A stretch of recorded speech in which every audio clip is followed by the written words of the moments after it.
आज भारत के संविधान भवन संसद से 2026-27 का नया बजट पेश कर दिया गया है, जो आम आदमी से लेकर उद्योग और निवेश तक हर जगह असर डालेगा। इस बजट को वित्त मंत्री निर्मला सीतारमण ने पेश किया है। खास बात यह है कि उन्होंने आज इतिहास रच दिया।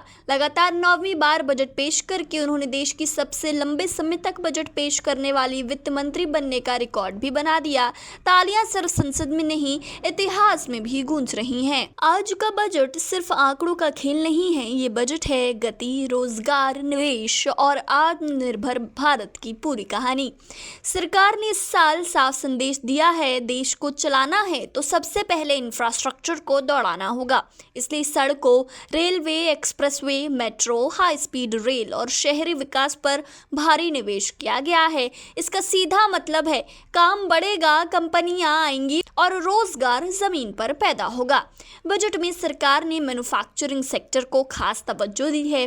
भारत को सिर्फ बाजार नहीं बल्कि दुनिया की फैक्ट्री बनाने की तैयारी दिखी। Semiconductor, electronics, textile, green energy और मैन्युफैक्चरिंग यूनिट्स को आगे बढ़ाने के लिए नई योजनाएं और फंड का ऐलान किया गया है। मतलब साफ है, अब मेड इन इंडिया सिर्फ नारा नहीं, रणनीति है। छोटे कारोबारियों और एमएसएमई सेक्टर के लिए यह बजट किसी संजीवनी से कम नहीं। सरकार ने आसान लोन, क्रेडिट गारंटी और नई सपोर्ट सिस्टम के जरिए छोटे उद्योगों को मजबूत करने की कोशिश भी की है, क्योंकि सरकार जानती है अगर एमएसएमई मजबूत होगा तो देश की रीढ़ मजबूत होगी। अब बात आम आदमी की। इस बजट में सरकार ने टैक्स सिस्टम में स्थिरता का संदेश दिया है। कोई बड़ा झटका नहीं बल्कि धीरे धीरे सुधार की राह है। साथ ही निवेश को बढ़ाने के लिए नियम आसान किए गए हैं ताकि पैसा भारत में ही लगे और नौकरियां यहीं बने। युवाओं के लिए बजट में शिक्षा और स्किल पर फोकस साफ दिखा। नई technology, digital skills, research, innovation और ट्रेनिंग को बढ़ावा देने की बात की गई। मतलब ये कि सरकार सिर्फ डिग्री नहीं, रोजगार लायक हुनर पर दांव लगा रही है। स्वास्थ्य सेक्टर में भी राहत की कोशिश नजर आई।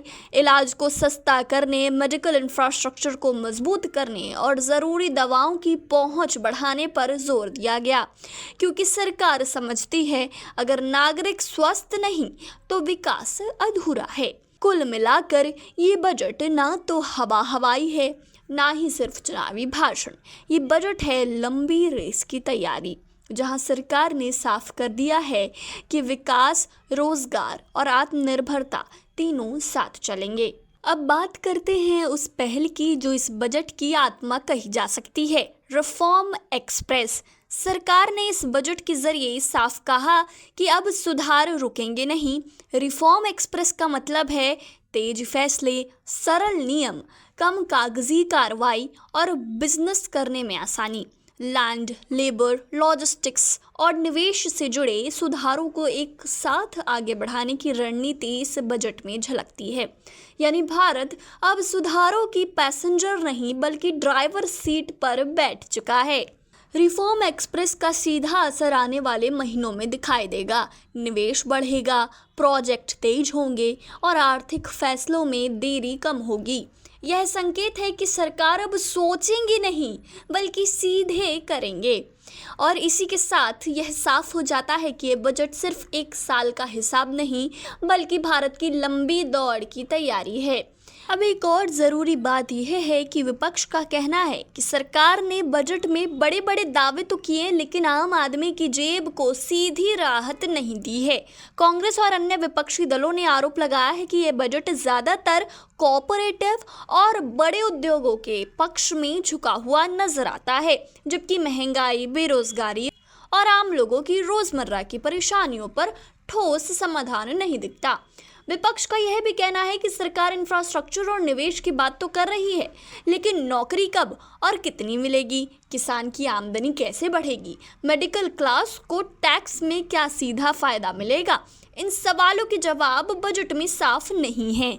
कांग्रेस नेताओं ने कहा कि सरकार हर साल भविष्य की तैयारी की बात करती है, लेकिन वर्तमान की तकलीफों पर चुप्पी साध लेती है। उनका आरोप है कि महंगाई से जूझ रही जनता, युवा, बेरोजगार और छोटे व्यापारी इस बजट से खुद को जुड़ा हुआ महसूस नहीं कर पा रहे हैं।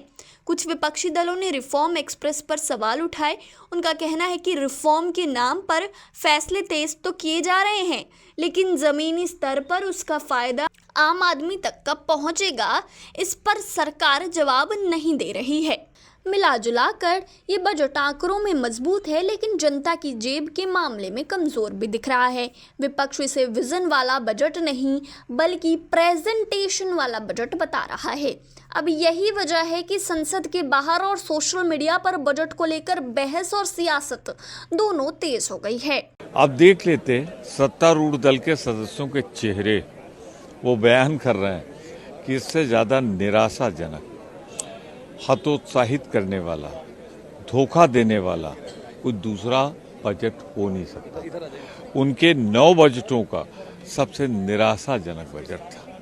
मैं इतना कहना चाहता हूं, इसमें कहीं ढूंढ डाला किसानों के लिए कुछ नहीं, नौजवानों के रोजगार के लिए कुछ नहीं, देश की अर्थव्यवस्था के लिए कुछ नहीं।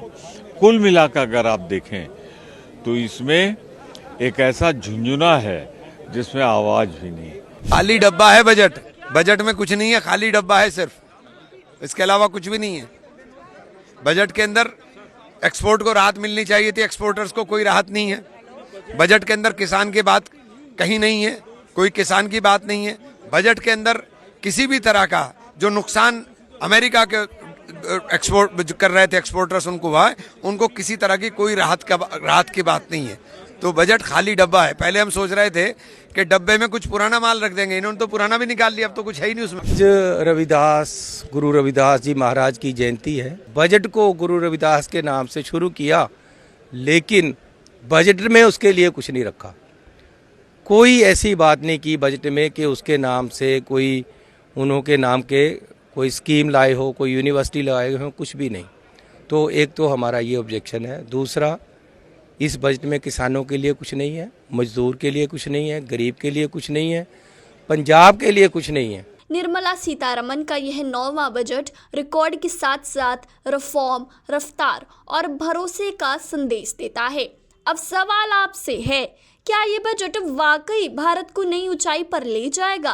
कमेंट में अपनी राय जरूर दीजिए। वीडियो जरा भी इंफॉर्मेटिव लगा हो तो इसे लाइक करें, शेयर करें और चैनल को अभी तक सब्सक्राइब नहीं किया है तो इसे तुरंत सब्सक्राइब कर लें, ताकि ऐसी तमाम इंफॉर्मेटिव चीजों से आप हमेशा अपडेटेड रह सकें।